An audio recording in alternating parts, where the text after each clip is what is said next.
au tout début, on s'est vraiment demandé, je pense les collègues et moi, comment on allait mettre en place du sport aussi souvent sur un temps aussi court en fait. C'était ça qui nous paraissait compliqué à mettre en place. Donc j'avoue, heureusement que tu es venu nous proposer des défis sportifs et des jeux sportifs assez divers et assez variés pour qu'on puisse avoir des idées de choses à mettre en place avec les élèves. Pour moi, c'est vraiment un gain de temps parce qu'on arrive à voir très rapidement avec les vidéos l'objectif du jeu sportif, de l'activité, la mise en place avec les élèves, le matériel dont on a besoin aussi. En général, c'est du matériel qu'on a facilement dans les écoles, donc c'est aussi un facilitant parce qu'on se dit qu'on peut faire plein de jeux différents avec peu de matériel. Donc ça nous donne envie d'essayer plein de choses différentes.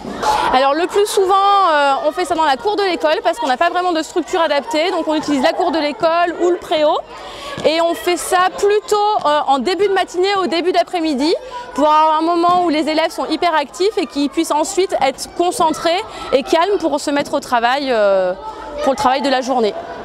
Bah oui, c'est vraiment pour le coup un plus d'avoir des jeux complètement différents avec de la course, du saut, des jeux plus ludiques parce que suivant s'il fait beau ou moins beau, on peut faire au préau, sous le préau ou alors dans une cour s'il faut beaucoup courir. Donc c'est oui vraiment un plus d'avoir des activités diverses parce que les enfants ne se lassent pas de ces défis. Comme on les fait tous les jours, il faut qu'il y ait des activités suffisamment variées pour que ce soit agréable pour tout le monde. Oui, c'est une application donc tout est intuitif, il y a un moteur de recherche si on a une recherche précise à faire. Et sinon, moi j'ai beaucoup aimé le fait que ce soit classé par âge, puisque suivant nos classes, on ne peut pas faire les mêmes activités, donc on peut directement chercher ce qui correspond aux enfants de notre classe. Alors le retour que j'ai de mes élèves, il est clair, c'est le jour où on ne fait pas les défis sportifs, ils les réclament. Je pense d'abord parce que ça leur plaît de bouger et d'être actifs, de faire des défis sportifs ensemble aussi.